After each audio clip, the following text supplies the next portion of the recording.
नीरा रोडमध्ये मराठी बोलण्यास नकार दिल्यामुळे मनसेकडून फेरीवाल्याला चोप, मराठीच्या मुद्द्यावरून दुकानदाराला मारहाण झाल्यामुळे मनसेच्या विरोधामध्ये व्यापारी संघटना आक्रमक, मीरा भाईंदरमध्ये व्यापारी संघटनेकडून बंदची हाक। राज ठाकरे यांच्या विरोधामध्ये पोस्ट करणारा केदार सोमण पोलिसांच्या ताब्यात।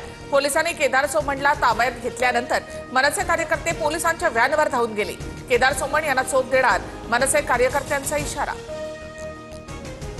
लक्ष्मण हाकेंकडून उपमुख्यमंत्री अजित पवारांना शिवीगाळ, गिरगाव चौपाटीवरील आंदोलनाच्या दरम्यान लक्ष्मण हाकेंकडून शिवीगाळ। लक्ष्मण हाके यांचे गिरगाव चौपाटीवर आंदोलन करणाऱ्या हाकेंची पोलिसांकडून धरपकड, महाज्योतीला निधी मिळत नसल्याचा लक्ष्मण हाकेंचा आरोप। पुण्याच्या कोंढव्यामधील उच्चभ्रू सोसायटीमधील तरुणीवर लैंगिक अत्याचार, आरोपीचा कुरिअर बॉय सांगत सोसायटीमध्ये प्रवेश, घटनेनंतर आरोपीनं तरुणीच्या मोबाईलमध्ये सेल्फी काढला।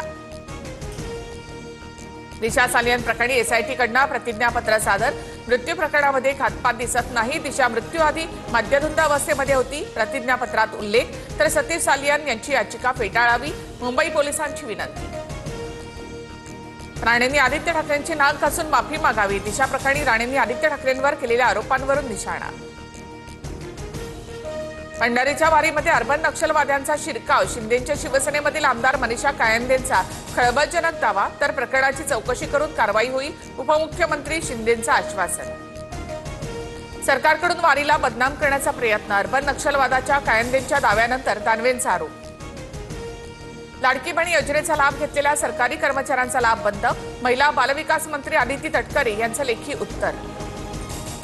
महाराष्ट्रामध्ये 3 महिन्यात 767 शेतकऱ्यांची आत्महत्या, शेतकऱ्यांच्या कर्जमाफीच्या मागणीकडे दुर्लक्ष, तर कोट्यवधींची संपत्ती असणाऱ्यांची कर्ज माफ, राहुल गांधींचा हल्लाबोल।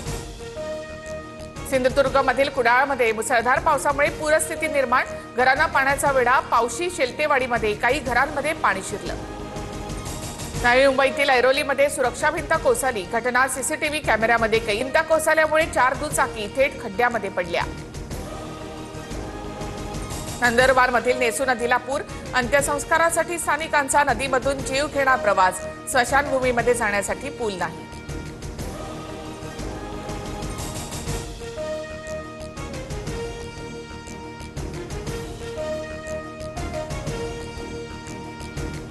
नंदुरबारमध्ये अंत्यसंस्कारासाठी जीवघेणा प्रवास,